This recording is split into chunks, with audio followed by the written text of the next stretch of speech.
from this book. It's a collection. I think I know this one, so I'll kick it off. Love is a feeling, an invisible but very real feeling. A strong feeling, a feeling of caring, a feeling of desire. Love is you, love is me. Love is what binds us together in society. Love is emotional, love is physical, love is paternal, love is familial, love is platonic. Sometimes love is sexual. Love is not loneliness, love is not jealousy, love is not greed, love is respect. Love is not absolute, love is not binding, love is not possession, love is not stalking, love is not obsession, love is not living in fear of rejection. Love is not a fairy tale, love is not a fantasy, love is not voyeurism, love is not pornography, love is neither hate nor worship of another, love is empathizing, love is understanding, love is listening, love is sympathetic, but sympathy should never be a substitute for love. Love is not gaining, love is giving. Love is sharing. Love is not violence, love is not abuse, love is not rape, love is not perversion, love is never harm. Love is not guilt, love is not excuses, love is not dishonesty, love is openness, love is not leisurely, love is not easy, love needs work, love is hard. Love is a risk, love is dangerous, love is transformation, love is change. Love is not the future, love is not the past, love is in the present, love is in the moment. Love is not permanent, love is not holding on, sometimes love is letting go and moving on. Love is in everything, every living being that interacts with the environment. To live without love is to never live at all. For we all laugh, we all cry, we all live, we all die. But those who really live, love.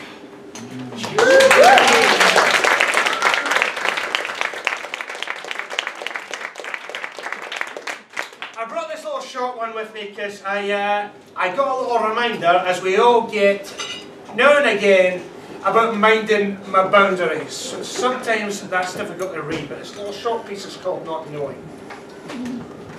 Not knowing. Not knowing. I've spent too much time not knowing.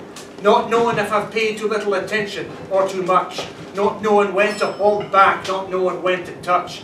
Not knowing the correct or most tactful thing to say. Not knowing when to stay around or when to go away.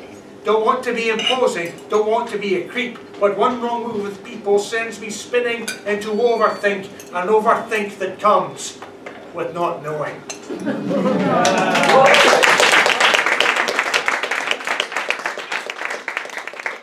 Always mind your boundaries. That's a lesson of that one.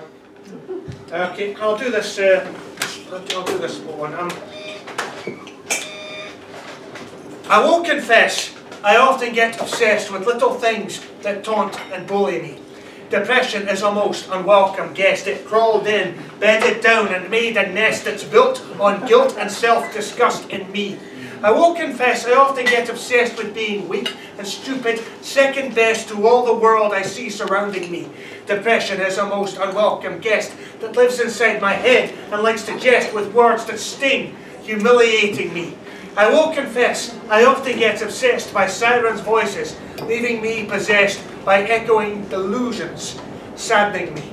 Depression is a most unwelcome guest that beats me down and gives my nerves unrest. And with this broken man I see reflecting me, I will confess I often get obsessed. Depression is a most unwelcome guest.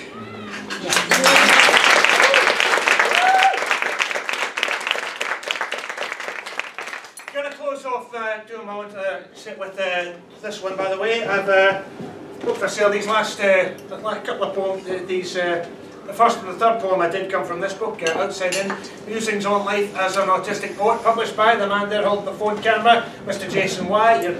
You're a terrific host here this evening. I just want to kind of finish off my own little set with this one, which ties in, because we're a lot of poets. We're all survivors. We're survivors of mental distress of one kind or another. And this poem I always do, about the survivors, world survivors. They say that history is written by the winners, by the leaders and the high achieving. That's what the record books would have us believing. But if you read between the lines, if you look behind the lies, you find that real life, real history is not written by the winners. It is written by the losers. So here's to them. Here's to the lost and the abandoned, to the abused and the neglected, to the people trapped in vicious cycles, to the confused and the addicted. Here's to the powerless and the marginalised, to the clueless and the ignorant, to the ones who are always left behind, to the weak and the incompetent. Here's to the boring, the banal and the utterly tedious, to the jealous, to the miserable, to the bitter and the envious. Here's to those who let life pass them by and regret lost opportunities, to all the middling in-betweens, to all the mediocrities. Here's to those who would gladly save the world if they could, to the naive, the well-meaning, and the misunderstood. Here's to the doctors, nurses, teachers, all those who are put upon, who sacrifice for other people only to get shat upon. Here's to the immigrants, the slaves, and the underpaid workers, to the families, to the fathers, and the overworked mothers. Here's to the homeless, to the starving, to the beggars on their knees, to the has-beens that never were, and the never going to be's. Here's to those who are lonely, who are always out of love, to the voices who are never heard, and who aren't heard often enough, the ones who are never seen. Not the governments, not their enemies, but the ones caught in between. I'm talking about those who have lost everything, the deprived and the unfortunate, the ones who do not understand, the innocent and the illiterate, the people condemned to live their lives in a void, the mentally ill and the unemployed, the people in debt who can't pay back their arrears, the ones who are grieving and can't hold back the tears, all the countless victims of brutality and torture, the young and the destitute, left without a future. But I'm telling a lie. Here's the reason why. These people are not losers, these people are survivors. Their endurance should inspire us. So while the winners and their toadies take the credit and the glory, let the survivors have a chance to tell the real story. Now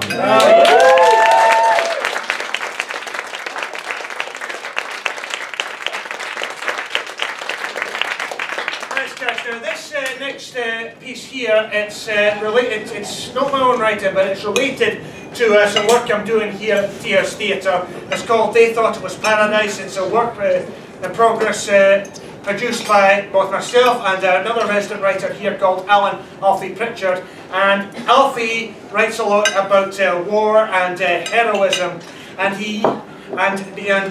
Troy, the War of Troy, and how the kind of the intersection between myth, history and reality, and the destructive effects of heroic myths, and how they kind of often disguise the kind of realities, the true realities of conflict and warfare. So I'm just going to do a little short piece from this thing that we've both been working on, and it's They Thought It Was Paradise. It's going to be happening again here on Thursday the 18th of July at 8 PM.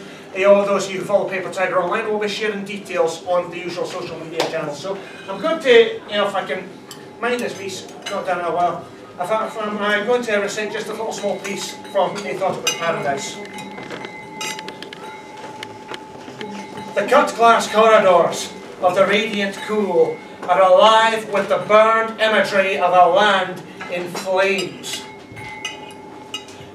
Mad, bronze-armoured men are barking like caged, rabid dogs, foaming at the mouth and their blood-red eyes wide open. They have been seduced by kaleidoscopic hallucinations offering a grandiose vision of themselves. The city is besieged for one final time. There is a killing logic in these visions. The walls of Troy are breached. The wild, blood-mad warriors have seized the religious statues and smashed them into dust. The religious dust smothers their eyes, making the killing more holy and more difficult. The night is on fire. A new reality is being created. Shadows are withering on the flames. All humanity stopped at the gates of this butchery. A new reality is being created. On this one night, stone melts, the stars vanish, a crack from heaven opens, and a choir from hell sings a melodious song dedicated to death. Out beyond the slaughter, the bodies of dead heroes have become like manure to feed the earth. in this timeless, tapestried epic. In the glass and bronze, deep in the crypt of the radiant cool, a thin thread keeps the screaming dream alive. There are times when the radiant cool is nothing more than a death trap. Jenny Caution sits surrounded by the ruins of fallen empires. She sips her malt whisky and wonders, am I alone? Thank you very much. Cheers.